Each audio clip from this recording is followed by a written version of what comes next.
মানুষের খারাপ সময় সব সময় থাকে না, কিন্তু এই খারাপ সময় যারা খারাপ ব্যবহার করে তাদেরকে জীবনেও ভোলা যায় না। সবাই বলে বিয়ের পর নাকি মেয়েদের আর রং ঢং চলে না, তবে আমার কি মনে হয় জানেন, আপনি যদি আপনার জামাইয়ের শখের বউ হতে পারেন তাহলে বিয়ের পর রং ঢং আরো বেড়ে যায়। আরে ধুর বেটা, তোর বউর থেকে আমার বউ লাখ গুণে সুন্দর। আর আমার বউর হাতের রান্না মধু মধু, একবার যে খাইবে আঙ্গুল চাটতে থাকবে। আজ গর্বে বুকটা ভরে গেল। তুমি তোমার বন্ধু বান্ধবের কাছেও আমার প্রশংসা করো। এখন তুমি কি বলতে চাও, তোমার জন্য এখন বন্ধু বান্ধবের কাছেও বেজ্জতি হবো? তোর পোলারে এত কষ্ট করে কামাই করে খাওয়াই, তোর পোলায় একটা দিন আব্বা ডাহে না। কিরে তোর এত কষ্ট করে খাওয়াই, তুই আব্বা ডাকস নাকে? কষ্ট করে কি খালি আমারে খাওয়াই? তোমারও তো খাওয়াই, তুমি তো আব্বা ডাকো না। আমার বাচ্চাটা যখন ঘুমাসে তখন আমার মাই কইব, মারে তুই একটু ওর সাথে ঘুমাই নে, সারাদিন তোর কাম কাজ কম করস নাই। আর আমার শাশুড়ি মা কি কয় জানেন, কয় বাচ্চা ঘুমাইছে তুমি শুয়ে রইছো কেরে, কাম কাজ পড়ে রইছো, ওগুলা তাড়াতাড়ি সারো। দুইজনেই তো মা, তাহলে কেন দুইজনের মধ্যে এত পার্থক্য?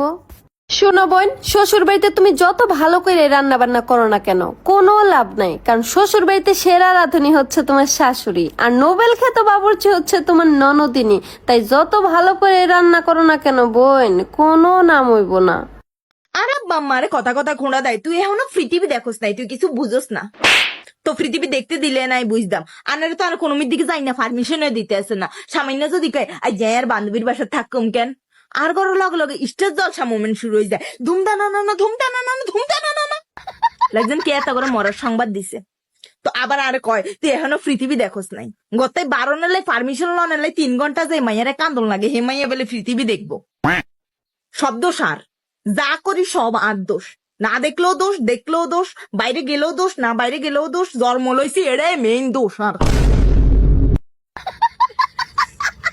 শোনো, সকাল 9টার ভিতর গোসলের জন্য গরম পানি রেডি করে রাখবা, তা না হলে কিন্তু না, তা না হলে ঠান্ডা পানিতে গোসল করে চলে যাওয়া না। সবার কাছে নিজেকে তুচ্ছ করে তুলে ধরবেন না। ভদ্রতা দেখিয়ে সবার কাছে অকারণে ক্ষমা চাইবেন না। কারো পাওনার অতিরিক্ত কিছু দেবেন না। আপনি বিনয় দেখাবেন, সে দুর্বল ভাববে। আপনি ভদ্রতা দেখাবেন, সে পরাজিত ভাববে। আপনি অতিরিক্ত দেবেন, সে এটাকে অধিকার ধরে নেবে। আপনি সেলফ রেসপেক্টের জন্য চুপ থাকবেন, সে আপনাকে ছোট ও অপরাধী ভাববে। আপনি নিজেকে ছোট করে তুলে ধরবেন, সে নিজেকে বড় ভাববে। বিনয়, ভদ্রতা এগুলো কেবল ব্যক্তি বুঝে পালন করতে হয়। ভুল মানুষের জন্য দেখিয়ে নিজের আত্মসম্মানে আঘাত লাগতে দেবেন না। যে মর্ম বোঝে তাকেই মূল্যায়ন করতে হয়। আমরা সবসময় ভুল মানুষকে মূল্যায়ন করি, এবং ভুল মানুষকে মূল্যায়ন করার কারণে আমাদের নিজেদের ব্যক্তিত্ব নষ্ট হয়। তারপর বলি, মানুষ এমন কেন?